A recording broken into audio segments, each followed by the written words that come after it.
Hey everybody, thanks so much for listening to the Dumb Dad Podcast. My name is Kevin, and I'm a dumb dad. My name is Evan. I'm a dumb dad.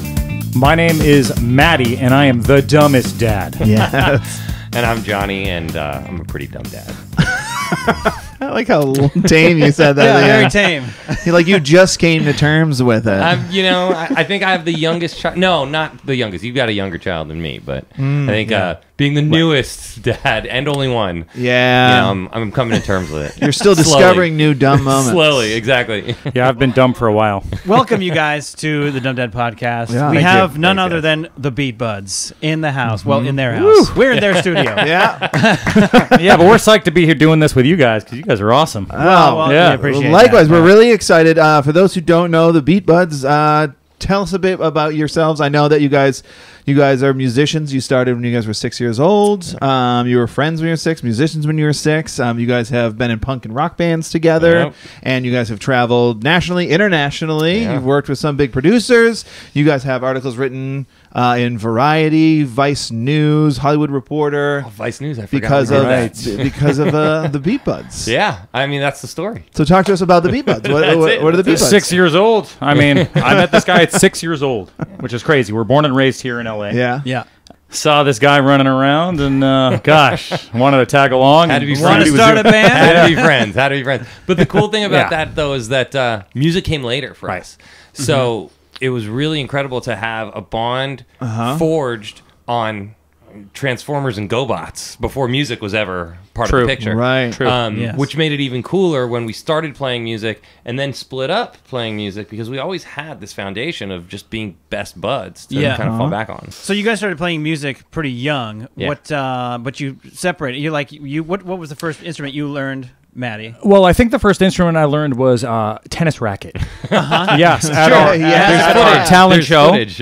Yes, of me playing guitar on Yeah. on the racket. So we did kind of we weren't really playing music, but we were still kind of acting like musicians, Yeah. right? Doing talent show stuff. But I mean, for me, John started guitar before I did. Going down to Giesler Guitar. That's Props right. to Giesler Guitar. That's right. I started drums when I got my bar mitzvah. When I had my bar mitzvah, I got my drum Okay. set. Got my drum set. Nice. My dad took me to Guitar Center after the bar mitzvah, and next day, and he's like, "Look, you can have any guitar you want in here. I just don't want drums in my house." Yeah. And Please. his dad's a great guitar player. He too. said, "Anyone." I mean, I could have picked $1,000 guitar. Yeah. And no, I wanted the drums. You wanted the drums. So I went right to the drum department and Yeah, got because a you couldn't drum have them set. when you wanted them. Yeah. Anything but the drum set. I shouldn't have said that. I knew as soon as Yeah. I said it. That's what your dad was doing. We all made the same mistake as dads too, Yeah. saying like, I just don't want you to get this, and your kid's like, I I think I really want that. Yeah, exactly. Yeah. And but I knew it. He played guitar. This made sense. Yeah. I needed to play Sure. a different instrument than he did, Yeah. so that we could make this thing happen. Yeah. So that's pretty much it. And then that we was started the start of practicing it. in our living room. Yeah, and then And it that was was just the beginning. music after that, and That's started bands, fantastic. writing songs, traveling the world. Seeing. I wouldn't trade those years for anything. Some of them were hard years, Sure. sure. But we were in a van. We were playing 200 plus shows a year, maybe even 250. I think one year Yeah. across the country with What my was the best first band you friends. guys formed? What was the name of the band?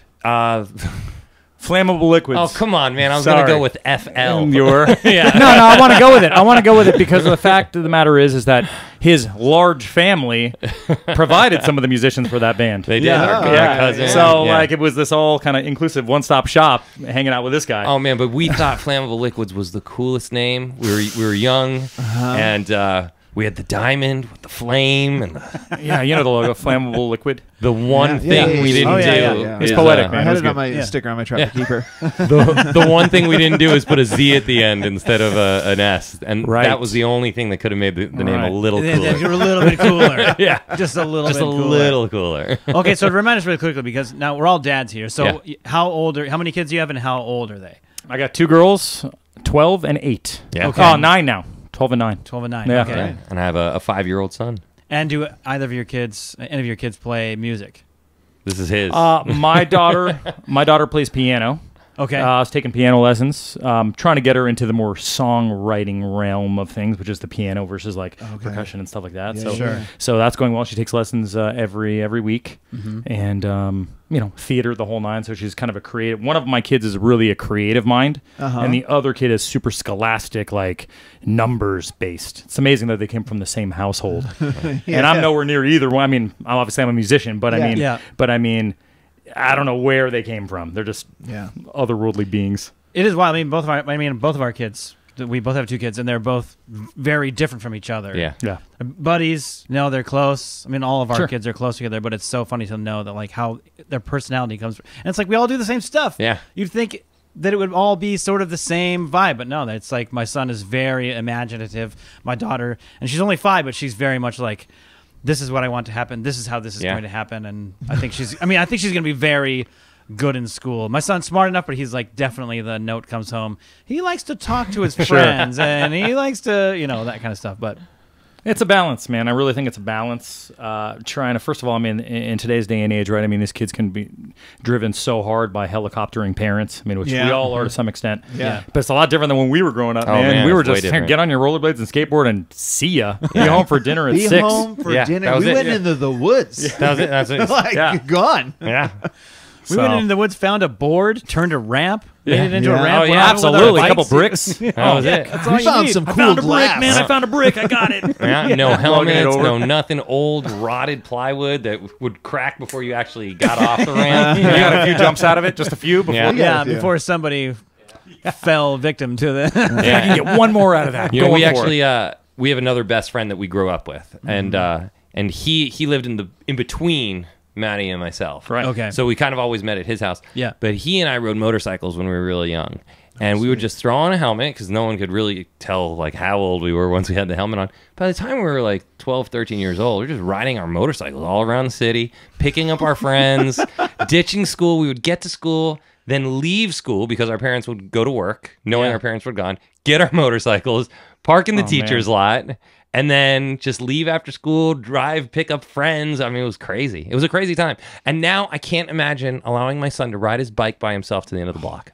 I can't even do that with my 12-year-old. I mean, I'm still like just getting my feet wet with that type of thing. You lose them. You lose them behind a pole at the playground, and you freak out. Yeah, That's It's a it. nightmare. Yeah. You are convinced that there is a guy who's sitting at the playground waiting for you to look at your phone, and then he's just ninja style swipes your kid and is gone. That's our fear. 'cause he's there. Because it's so irrational. Look down, up, gone. That's it. I took my guard down. Like that's what we're afraid of. And it's pretty wild. But yeah, the kids are all different. I mean, my son, although I will say he's obsessed with dinosaurs. I was never obsessed with dinosaurs, but he's obsessed with them. Like you said, your kid is very like scholastic. My son, today we were at the zoo. I won't be able to say the dinosaur, but we were like looking at the crocodiles, and he was like, crocodiles are my favorite. I was like, because they look like dinosaurs. And he was like, yeah, well, a Deinonychus is similar to a crocodile. And I was like, sure. Yeah, I guess. And then I saw a turtle, and I was like, "Are there any like prehistoric turtles?" And he went, "He's 4." And he went, "Ah." And then he named one, and I was like, "Cool." And then I put him down. And he ran away, and took out my phone, and I googled prehistoric dinosaurs. First one that popped up is what he said. Unbelievable. And he just like pulled it up like some Unreal, like man. college professor. Unbelievable. And I was just like, "Oh, all right, man, do something with that." Unreal. It really is unreal. I mean, what could that be? The iPad flying around I know. a little bit to be able to get some of that knowledge? It was definitely the iPad. The Yeah. iPad taught him all the dinosaurs, and it was definitely like screen time. Screen time's a good thing, guys. Relax. It's about not the worst thing. It's not the word. Like, John's kid's an amazing drummer. Oh, This man, guy, yeah. he gets all his skills from pretty much YouTube videos. Yeah, you could edit this and cut to him playing drums right now. I'll send you something. I'm Do it. Do it. I'm kidding. No, but he does, and it's amazing. Like I can come in here and grab a guitar and play a new song that he's never heard, or play old stuff. And I mean, we actually jam. And he's been since he was 3. We were jamming songs, and he'll get back here and it'll sound good. He's got great time. That's amazing. And the most amazing part about it is that, like, I love music, right? Yeah. And I have someone who lives in my house who, when I say, "You want to go jam?"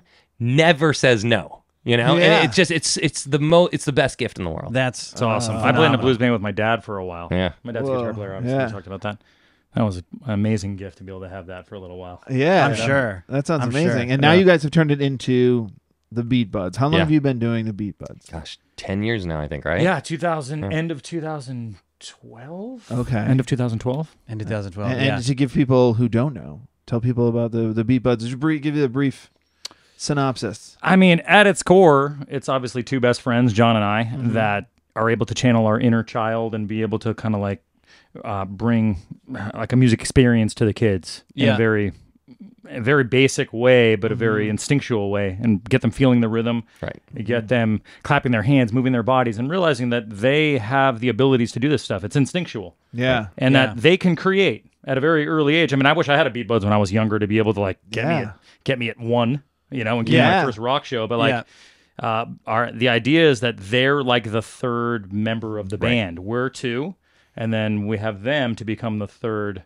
element to make it sound the best that it can sound. And it's just socializing amongst the kids. It's realizing that this is another creative outlet, besides sports and besides even kids are cooking these days. It's crazy what they're doing. But like, I mean, there's so many different avenues, and we want music, and the rock band that kept us out of so much trouble. Oh man, kept us out of a lot of trouble. I mean, it doesn't sound like from what you said it kept you out, but okay. I mean, you're riding motorcycles for the most part, we're here today. We're here today doing this podcast. You can't get in trouble if they can't catch you. That's true.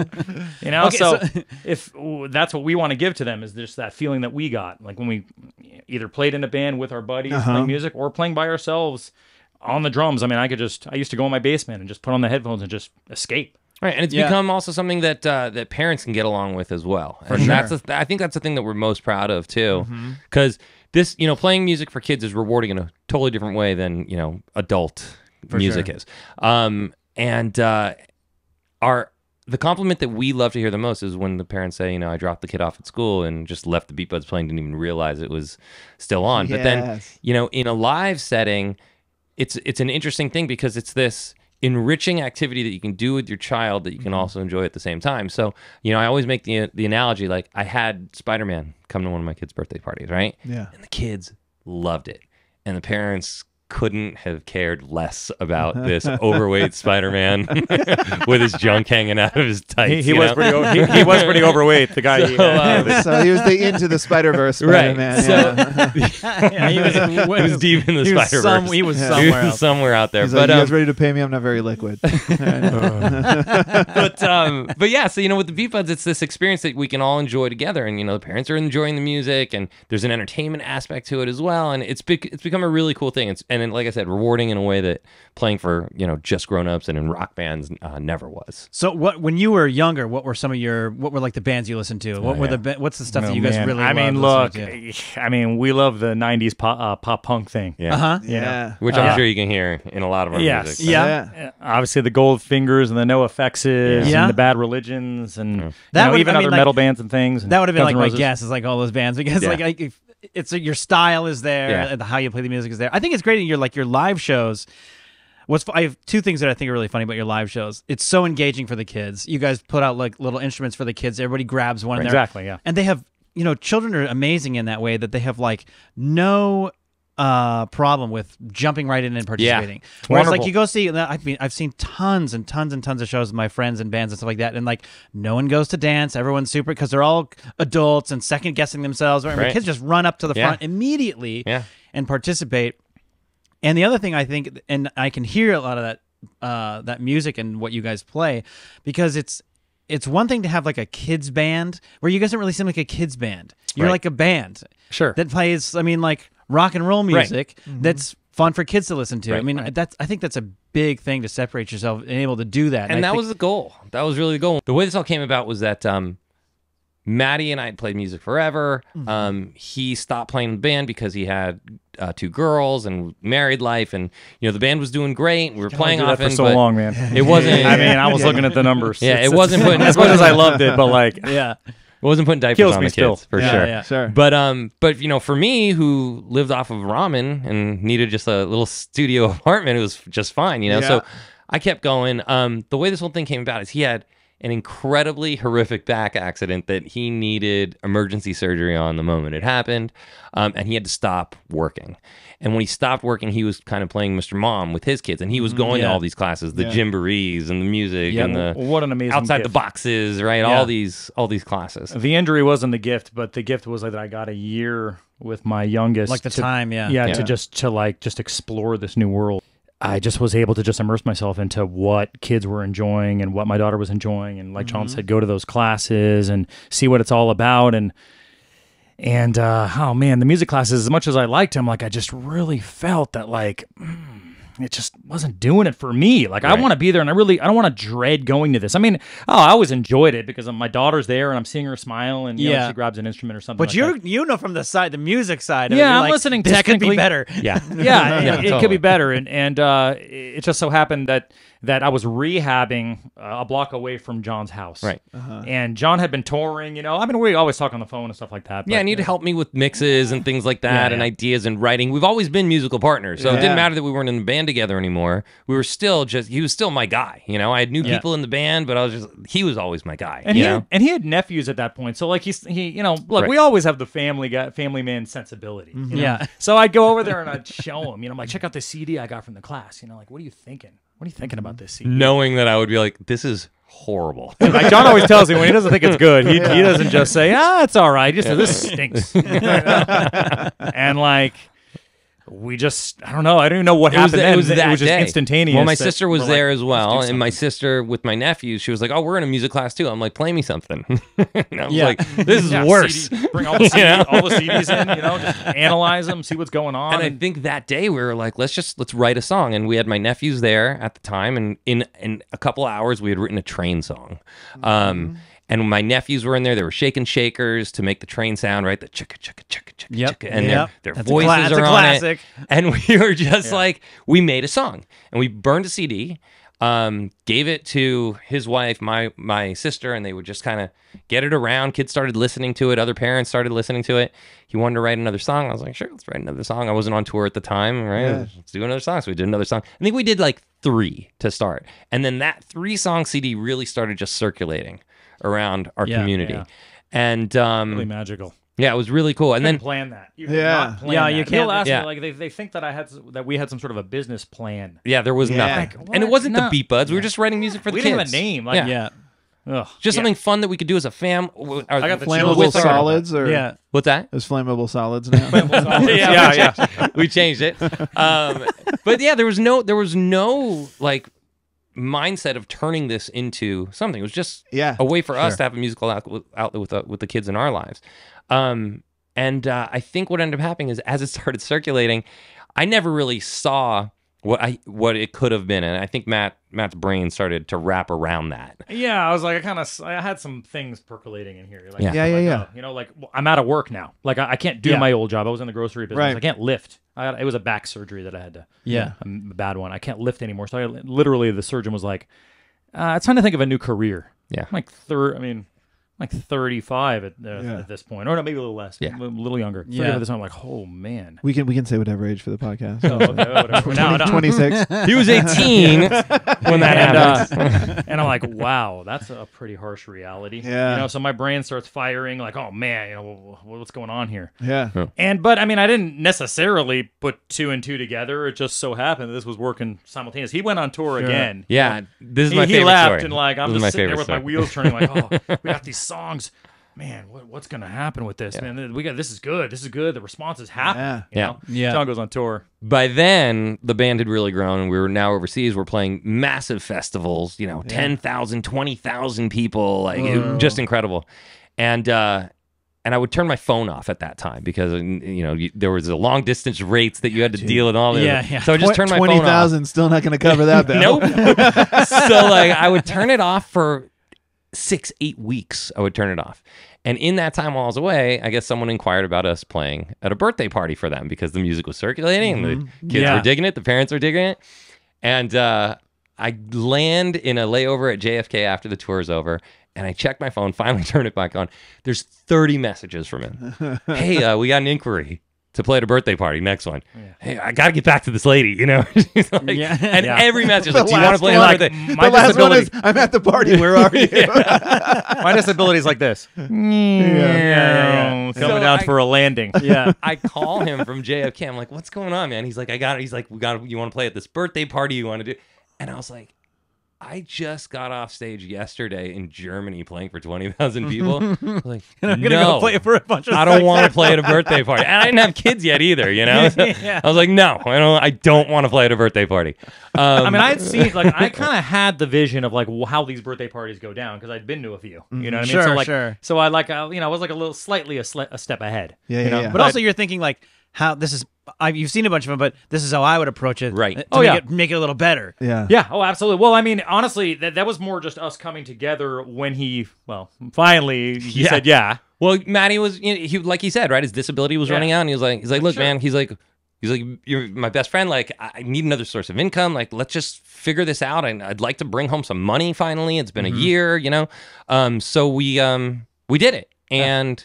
At that party, but by the end of that party, there were 4 more inquiries for us to play another party. We had thought, we were like, okay, well, if we're going to do this, like you said, if we're going to do this, we got to really figure out a cooler way to do this. You know, make it yours. First of all, we don't want to put a whole band together like we once did, right? I mean, you got coordinating rehearsals and this and that. Yeah, then you're relying on a lot all of these people, pieces of the pie going out the window, blah, blah, blah. I'm like, no way. And we just was like, you know what? Let's just do this as a duo.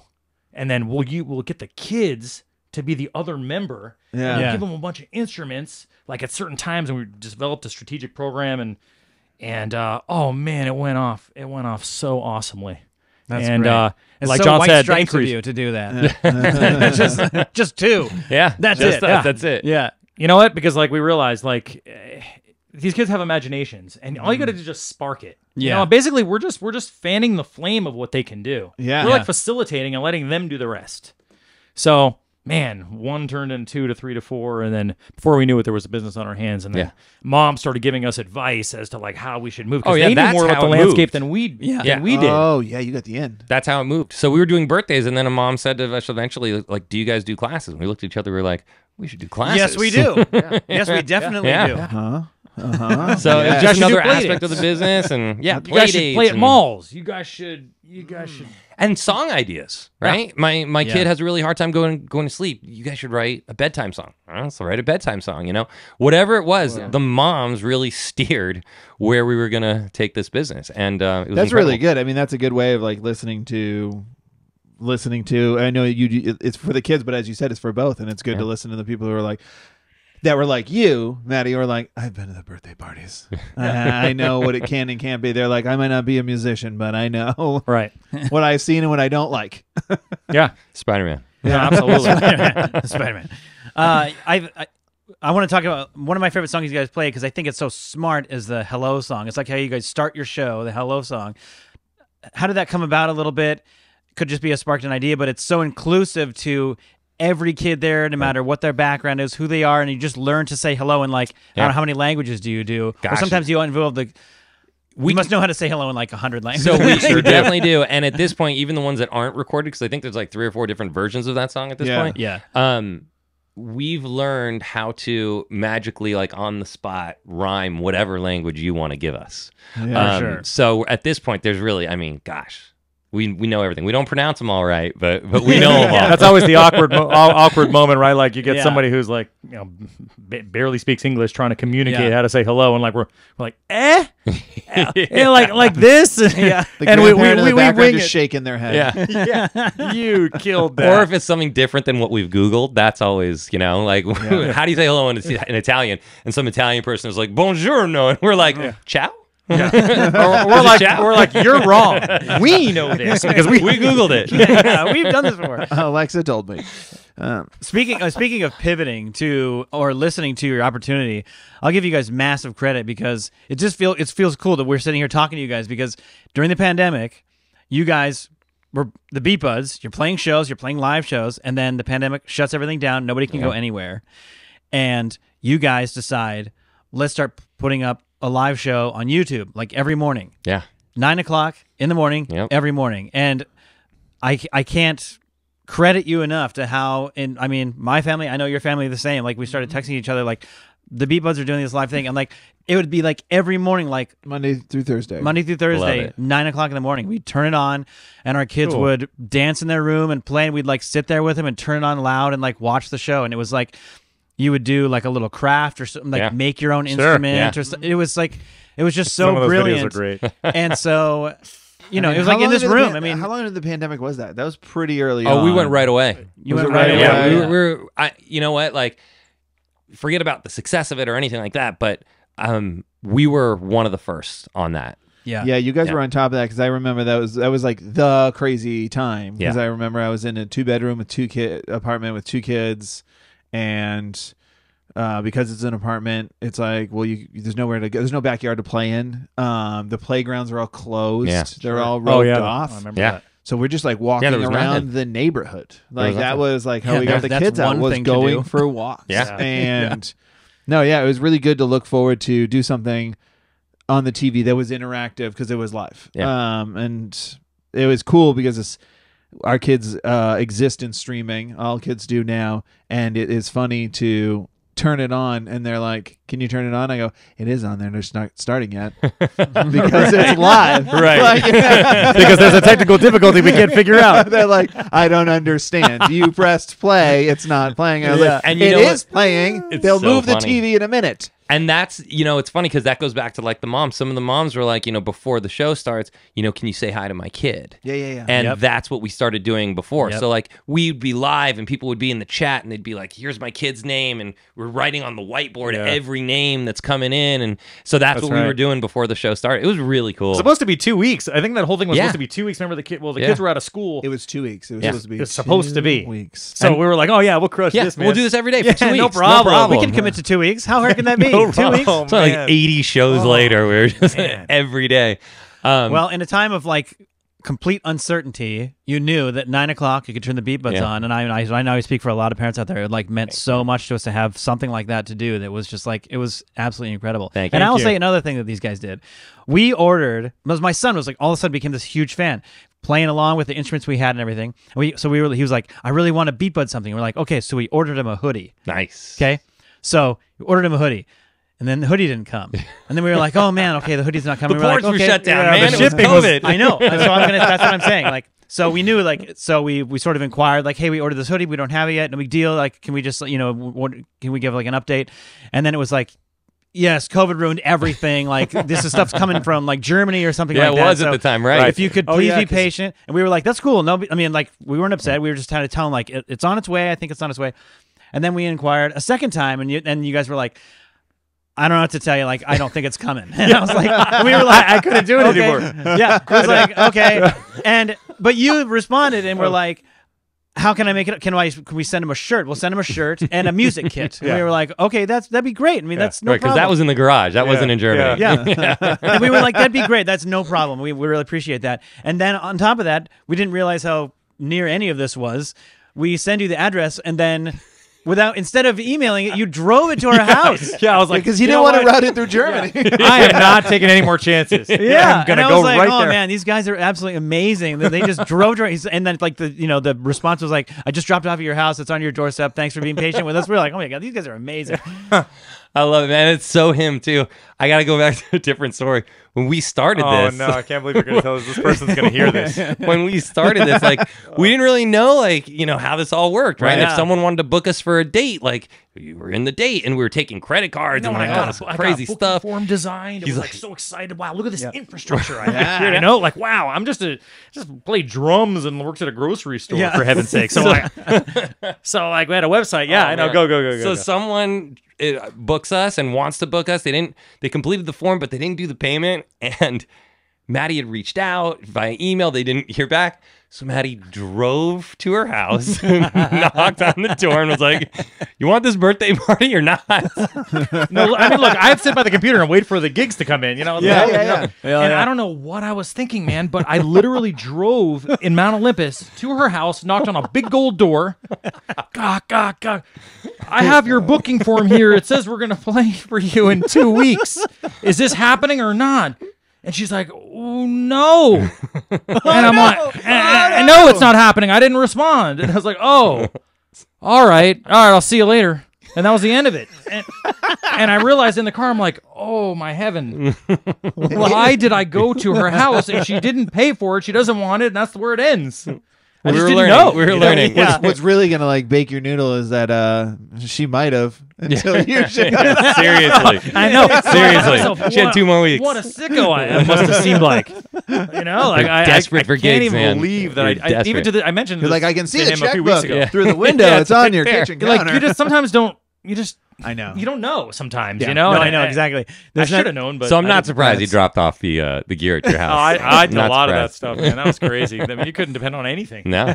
Good for you. That's a awesome. wild time, man. So before we go, I think we'll probably get to the dumb dad moments probably pretty quickly. Yeah, but yeah. We did forget to mention you guys have a show as well on Nickelodeon. Yeah. The Yeah. Beat Buds. What Let's is it? jam. Let's jam. Let's jam. Let's jam. Beat Buds. Let's jam. Yeah. Did that come from like the pandemic? I don't know where you got contacted, and I mean that's amazing. Well, yes, it came. It happened because of the pandemic. But Yeah. when we started this brand, again, always going back to these moms. A mom was like, "You should have a series of books based on your songs because the songs are they have the storytelling kind of quality to it." Yeah. So we did that with a couple of books, and then as soon as we saw ourselves animated, we were just like, "Man, there's a show here," but we didn't know how to get it. Right. Being that we were playing in LA all the time, we played for a lot of very influential people around town. Yeah. And we were playing at this house out in Brentwood, and it was obviously they did something. Massive house in Brentwood. They did something right. Yeah, did something right. And we'd done it a few times, and after however many times, the dad walks us out and he says, you guys have made such a difference in my child's life. He's like, often we have this new child too. And when my wife is busy with that child and my older child is having a meltdown, sometimes I'll just play Beat Buds and it totally mellows him out. He goes, I'm a music manager. If you ever need a favor, feel free to reach out and ask. We're like, great. We left, and his name's Scott Braun. I don't know who Scott Braun was. Yeah. As soon as we got in the car, I Googled it because it's a big ass house. There'll be I don't know a who Scott result. Braun is, but There'll be a couple of results. Scooter Braun. And I was like, I know who Scooter Braun is. no, that's different. So we called in that favor pretty quick. And the whole thing, that pairing was really about, he said, you guys do what you're doing. You guys are doing an incredible job. The business was really building at that point. He's like, you guys do what you do. He's like, let me focus on the other stuff, the bigger picture stuff. And we talked about what that would be. We talked about it. We always saw a show. Yeah. And then we figured out what the show was going to look like. The pandemic hit. There wasn't a lot to be done aside from our live show, which we were doing. And thank you guys, by the way, so much for the support with that. And Dude, it was, that was something we needed as well because we had support. nothing at the time. And at that point, we were like, if this is going to happen, this is where we put our energy right now. Yeah. And we did. We got a couple meetings. We had our Dream Network, which was Nickelodeon. Yeah. We went there, and it's funny because before we started recording this, we were asking you guys if there was like an event that happened that kind of launched you guys and took you to the next level. And we've always tried to be aware and present to recognize when that event happens. And we go into Nickelodeon, we pitch the show. And the best part about it is that, it's a huge table and all these people sitting around it. And, the creators of Rugrats and SpongeBob and people who we've never done a show in our lives. Yeah. And they're telling us how they see things. And we're sitting there and we're like, yeah, we don't really see it going that way, And we're like these two schmoes, right? Telling But people, that's important to have. I to- guess. But they also told us vision. that they've had us at their birthday party, their kids' which birthday was parties. also incredible, which was really incredible, was- and a that nice might have kind of helped put it a in bit. because they knew who we were. We didn't have to do the whole bio Yeah. up front or anything, and pitch what we did because they kind of knew us already. Yeah. But we leave that meeting. We're in the elevator. We're with our team from SBP, right? And we're going down the elevator. And we're like, so what's next? Do we go to our next network and pitch that? And they go, what are you guys talking about? We just sold the show. Sold the show, man. And we're in the elevator and we're like, when did that happen? We missed the event, we weren't there for it. We didn't That's a see big it room. happen. You can miss that pretty easily. But it happened. I was over and- the snacks table. I was. So I really missed the whole thing. usually where we both are. Where Right, Matty? catering is. Yeah. Just thumbs up from the back. Hold on, let me finish what I'm chewing here. These are free, right? Yeah, exactly. Stuffing your pockets. So we sold it to the first network, which was our first choice. And then during the pandemic, we just started making it. Never met with anyone on the team in the entire process of making the show. I watched those credits. Hundreds of people worked on our shows. Yes. We All saw via them over computer. Zoom, and that was it. You know, never met them in person until things started mellowing out. We met a couple of people from the team since then, but pretty great. We got to make the show we wanted to make. Add the visual component to what it is that we do, because we always saw this as like a multi-angle thing, right? You know, you got performances, you got books, and you got television. Sure. You know, large-scale shows, small-scale shows. Mommy and me classes for little babies. Just try to capture everything. Yeah. And this was just the one that we really wanted to have. And the pandemic helped dictate where that was going to go, because initially we saw this as like a live action mixed with animation thing for the show. But when the pandemic happened, they weren't filming anything live anymore. So we were like, well, we're going animation. We're so glad we did, because, you know, those cartoon characters don't age, right? My hairline's receding. A little grayer every couple months, right? Yeah.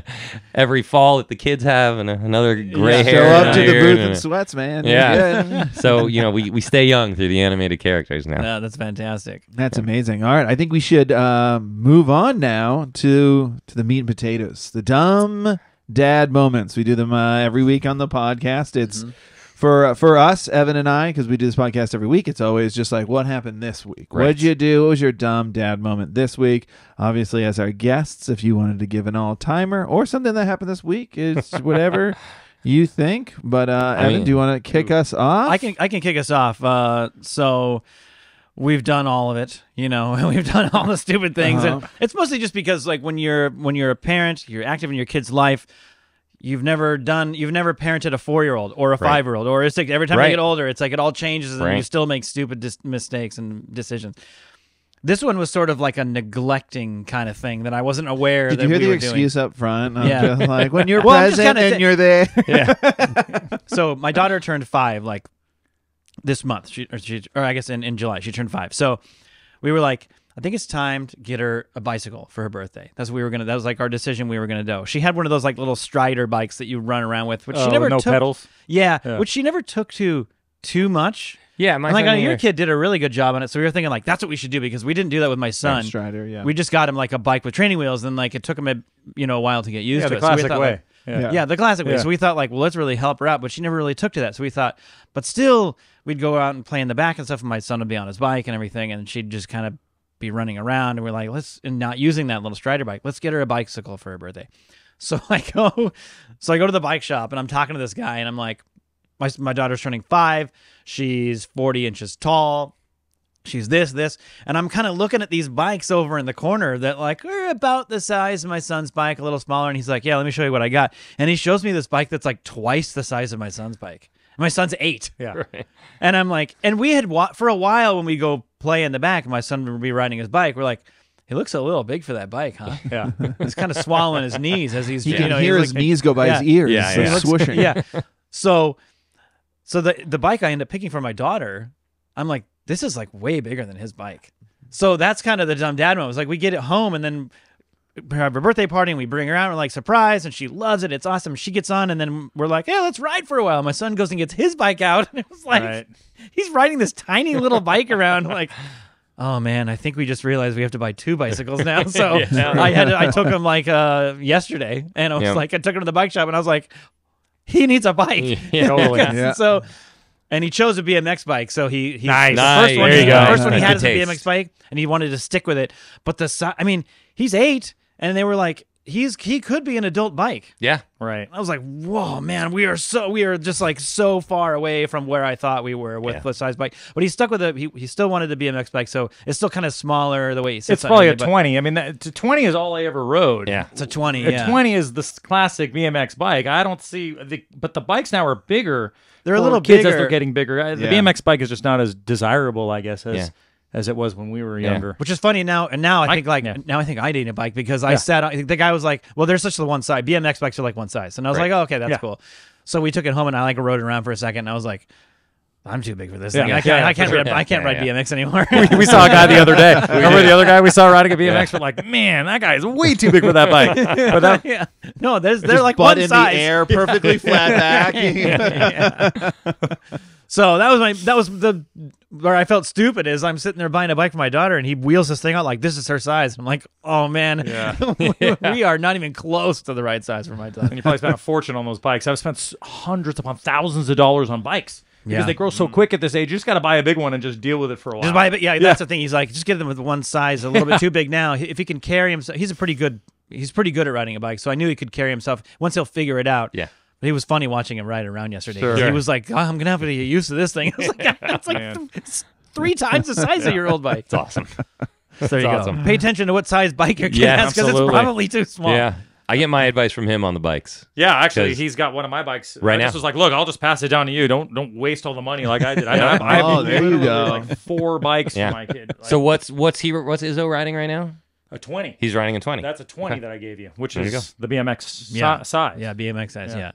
My daughter rides a 24, and I think it's too small. Like honestly, like the handlebars don't come up like they used to in these new bikes. So I don't know what to think, but I'm not spending any more money. Nothing's the way it used to be. Like they Nothing's like it used used to. to. The things that- we is that- say is that now. The things Now, when we I was a say kid, now. these were. Yeah. First, it's kids' music isn't music. Yeah. Oh no, yeah. Mine, my dumb dad moment was has to do. Well, I have to tell you guys that I have solar panels on my house. Oh. Nice. But because my wife edits this podcast, I'm not going to go into deep length about it because she doesn't want to hear it. Which is fair because it's like one of those things. I tell her about it and she doesn't care. You know, Right. it's like why would I tell her how a microwave works? Does it work? Great. Stop talking to me. That's all that matters. Yeah. Have we run out of things to talk about already this far in a marriage? But the thing about the solar panels is, you know, when you look at them, you know, it's like glass on your house. You get to see how disgusting the air is outside because they get really dirty. Sure. And, you know, with the summer and stuff, it was really dirty. And one morning, I kept saying, like, one morning I got to get up and I got to clean those because it affects how much you draw and blah, blah, blah. So one morning I get up, I think it was this past Sunday. I get up, I go outside, and my dad's got me this like ladder that has like 3 hinges on it, so it can be like a standing folding ladder, or it can be like a one long ladder that you put on the side of the house. And so I set that up. I do the front ones just from the ladder, and I'm squeegeeing it and all that stuff, spraying it down. Guys, I did a great job. Nice. Real good stuff. You'd be really proud. Cool. Mirror finish on these things. Oh man, you could eat off of it. I still wouldn't. I can't emphasize enough the color of the water that came off that. It looked like the orc's blood in like Lord of the Rings. Like it was just dark. So then I go around to the back of the house because I got panels on both sides, and I go to the back of the house. But I've got one of those like sun canopy cover things that like the triangles. Yeah, the sails. The sails. Sails, Yeah. that's it. Thank you. I had like the sails, but it's covering the whole backside. It's got both corners of the backside of the house, so I have to go through the side. So I was like, all right, I guess I'm going on the roof. So I spray down the panels first, then I go up on the roof with my squeegee, and I clean it. And I'm all done, and I'm like, all right, that's pretty good. I'll get down and I'll rinse it off. And then as I start to get down, like I just lose any like I just lose I don't lose my cool, but like now I'm terrified. Sure. And I'm just on a roof now because like the ladder's up. I have it fully extended. It's not going to collapse. I made sure I like anchored the bottoms. I had cinder blocks around it and stuff. Wow. Safety first. Safety first.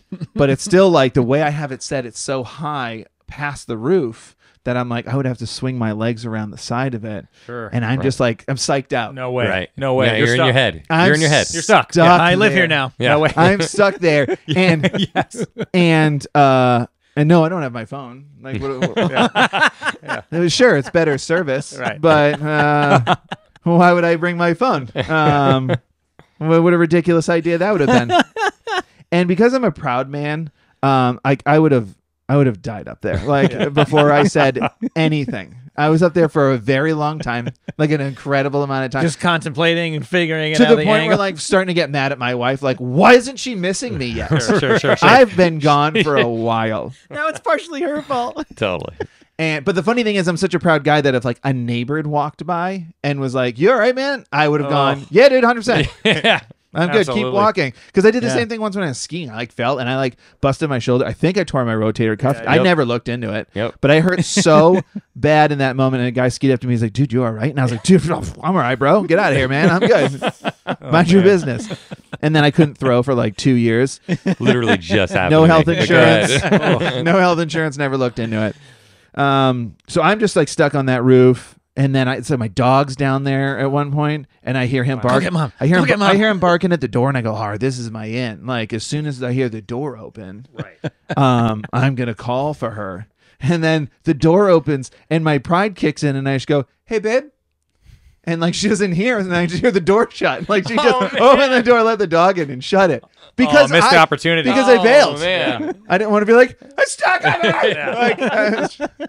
I was just like, "Hey." You try to be cool about it. I was like, "Hey, excuse me." Okay. She's gone. too late. She's Done. gone now. Right. And I got to figure this out, which I did. I did eventually figure it out, which was like, because it was collapsible, the hinges, one part of the hinge was above the roof. And I just like clicked those and was able to drop down like a quarter of the ladder. And then I could go over it, not around it. And then I was like, and I got down and I got home safe, or not, and I'm on the roof still, and this is all a heat stroke. Then I'm meeting you guys. You were contemplating sitting down, letting your feet dangle, and how high would it have been for you to jump off? There's no good grips. I'd already thought about that. Okay. I know the rain gutters. I saw how they put them in. Yeah, I know that wasn't not going to gonna support work. my weight. Not gonna work. Not gonna work. It's like that commercial where like it was like the young daughter, I don't know, like 20-year-old daughter is like seeing like her dad go up in the rain gutters. Have you seen that commercial where it's like, no, you're not doing that anymore. Yeah. I mean, we did. Evan and I did some shows with America's Funniest Videos. I've just seen enough proud dads for sure. that I was yeah. like, and We I was watched still a bunch. being one, Yeah. but I wasn't going to be the one who falls. Right. I was going to be the one they found dead on a roof. And they clean you off the roof along with your solar panel. Yeah. Like, oh man, this gonna- this dad's gone. But God, those solar panels look nice. You died on your panel. Yeah. Clean No, it No, up. I would die next time. I think you got to get that energy, man. Yeah. Can't block them. Yeah, what you can't. what are we It's gonna- doing here? Affect consumption, right? Didn't realize they actually have to like, get those things cleaned up, huh? Yeah, I never thought about it. I don't have solar panels. It's always a catch, Matty. Yeah. There's always something. There's always a catch. And I told my wife that, and she goes, I told her after it was all said and done, I got down and I was like, I was stuck up there for a while. Yeah. And she was like, "Oh, I thought you were taking a long time." And I was like, "Yeah, no, I finished like 20 minutes ago." And she was like, "Well, you have your dumb dad moment." Oh, God, I got to hear about you talking about solar panels on the podcast. Oh man, that's good. I got a pretty good one. I don't know. This was Okay. one that really made me uncomfortable. In the moment, I wasn't too proud or anything. I was just embarrassed. Yeah, no, I'm proud of these. I was in Target Uh-huh. and going up to the second floor, and I forgot that my child was in the cart. You know, the cart escalator. Oh no. Yes. And sent her up How through old? it. I mean, gosh, maybe 3. What a dream come true for her. Seriously, I want to do that. She was having a good time. Sent her up, and like, oh man, like the people coming down were just looking at me, like the people watching this all happen. And I was like, it was like the longest like 20 seconds of my life. Like, don't worry, it's okay, I'm right here, everything's good. You know, the kid was okay. The kid was like, I don't She was care. having a great time. But man, that was a trying moment. But everything, she landed safely, come up with the top, pulled her, got her, and everything was great. Yeah, that was. When you're just looking over your shoulder the whole time, so you have security come have a word with you. You grab the baby, hang her over the railing. The people down below, see, she's fine. I shouldn't do this either. I shouldn't do this It's either. Michael Jackson. Oh. Yeah. Oh, my Lord. That was a So tough That's one. awesome. I never knew about that. That's a good one. Yeah. Did you That's do a real like good one. as soon as you sent her? Did you realize I can't believe I just did Yeah, that? I blew it, and there's nothing you can do. No. There's nothing you can do. Is she in I got to arm's go with reach? her, so I'm not. I mean, I got to go on the escalator. It's like you're Yeah. done. I can't just follow her up, like walk up the thing because it's like on it's on wheels. Is, The car- she, is she in arm's reach though? Like from the escalator you're on, and I maybe can touch the cart, Okay. but I can't. Oh, I man. can't You couldn't get get to her her. off of it, I can't no. get to her. Man. Everything was okay. I was just like, man. The people were just like looking at me, like, "What did you do?" And I was like, "Man, I messed up. I forgot." Yeah, that was. That was so an interesting good. moment. That's good. My wife That's and I really talk good. about that every now and then. that's a a good good one. one. Yeah. That is a good one. I And never what knew about a that one. ride of shame too. Oh yeah. Yeah. Oh yeah. You're Everyone stuck. looking at you. Because you can't like run up ahead. What is it's not going to go any faster. You just have to stand there. Yeah, I guess I could have ran real quick, then looked down and called her. Come on, I'm right here. I'm right here. And she, like I said, she was okay. She probably loved it. Yeah. Ah, man, that's awesome for her. I don't know that I have just one. I mean, all my dumb dad moments, I mean, they don't feel that dumb to me. Go on. I'm sure you I'm sure you heard my son playing basketball outside a little bit, right? There's a basket attached to the roof on the outside of here. Often basketballs will land as a flat roof. We'll go up on the roof and stay there. So I'll set up the ladder and my son and I will go up on the roof together. I don't think it's that big of a deal, but my wife sees it from the kitchen window and comes shrieking out. So I mean, there's a dumb dad moment. Look, like I said, I was riding bikes when I was, motorcycles. Gosh, I think 8 years old was the first time I started riding, dirt bikes and stuff. So, and I think we learned how to drive years before we ever had licenses and anything like that. So none of that stuff to me feels like I put my son in my lap in the driver's seat to let him play with the horn, and my wife is terrified that someone's going to call Child Protective Services on me for doing it.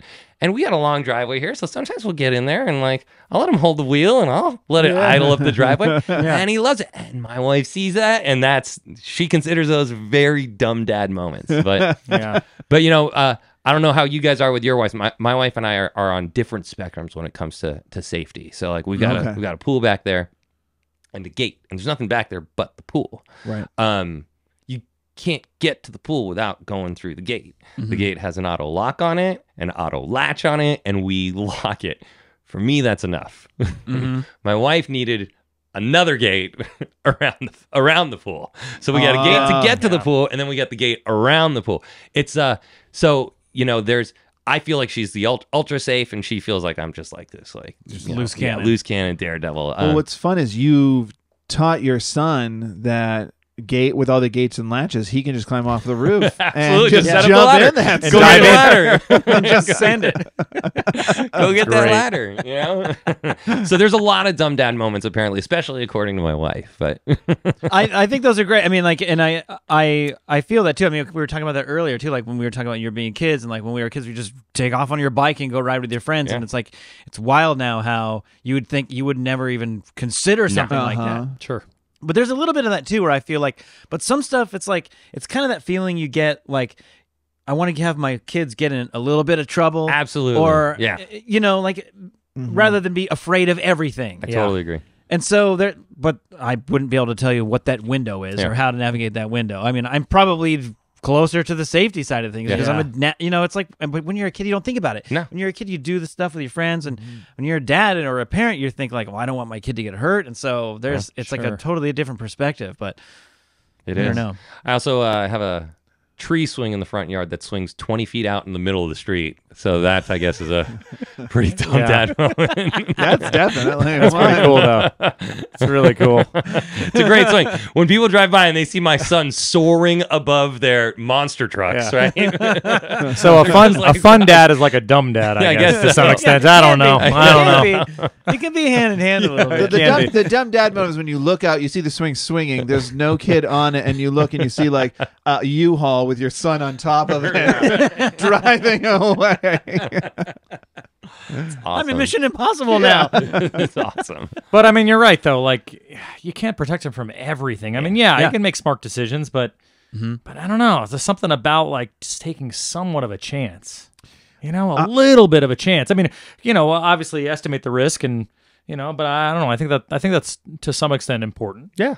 I definitely think it is. I mean, we talk about it a lot on this podcast about one of the funniest things. I always had such imposter syndrome and still kind of do as a dad. I'm just no, I'm not a dad. I'm not what a dad should be. That's not what a dad is. Sure. And the more this facade goes on, the more I realize that my dad didn't know a lot of the times either. Yeah. But I didn't know because I was the kid who definitely didn't know any better. Yeah. And he was calling the shots. Same with my mom. Right. And that's our big thing with all parents is that you're just kind of some of it, we have the advantage of a lot of people telling us collectively what does and doesn't work now thanks to the internet, but especially my dad. I was how did you fix that car without watching YouTube? Yeah. And he's I didn't. You don't remember? We had to get rid of the car. That's great. It's but But that's part of it. Part of it's just winging it, figuring it out, doing your best, trusting your instincts, and then sometimes just being like, all right, try it. Well, I hope this is okay. It's crazy. And if you tell me if you feel like this, where I feel like the perspective flips so hard when you're a kid and like your parents are your heroes. Like my mom and dad are like my heroes. You know, sure. And then you become a parent and you realize like, oh man, I'm their hero. I don't feel like I know what I'm doing at all. And then you realize like they didn't either. Yeah. You know, they're just going through it like everybody else. We figured it out, yeah.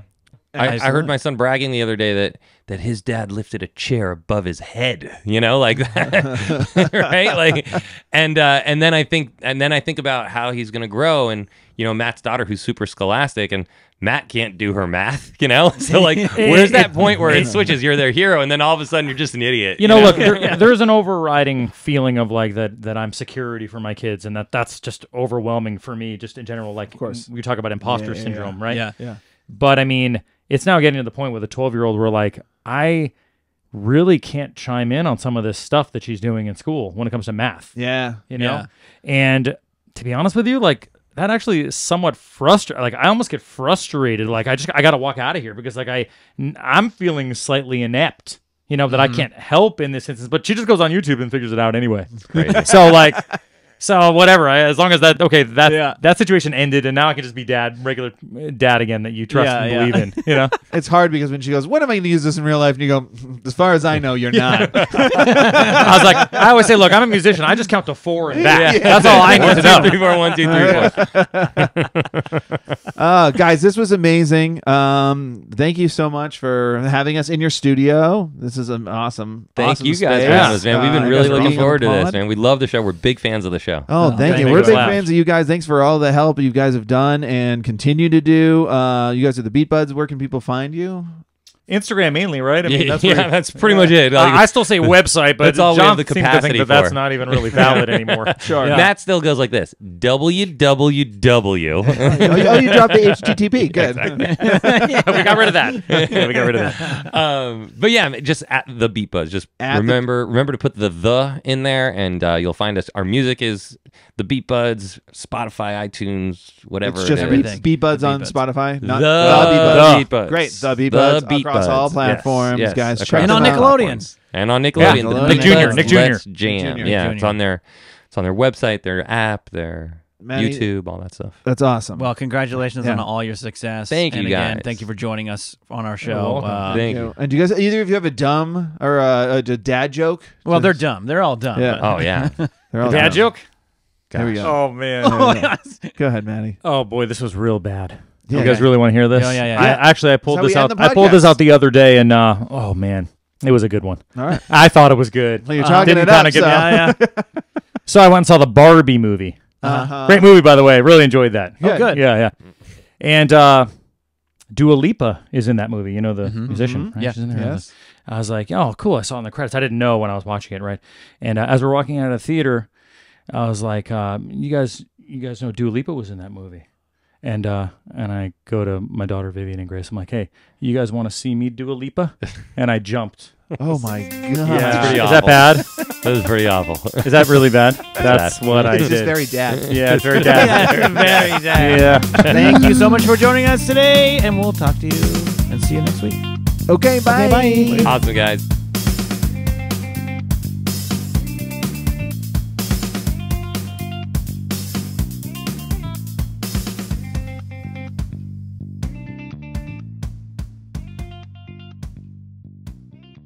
Welcome to the world, little one. Welcome to life. How do I stop this?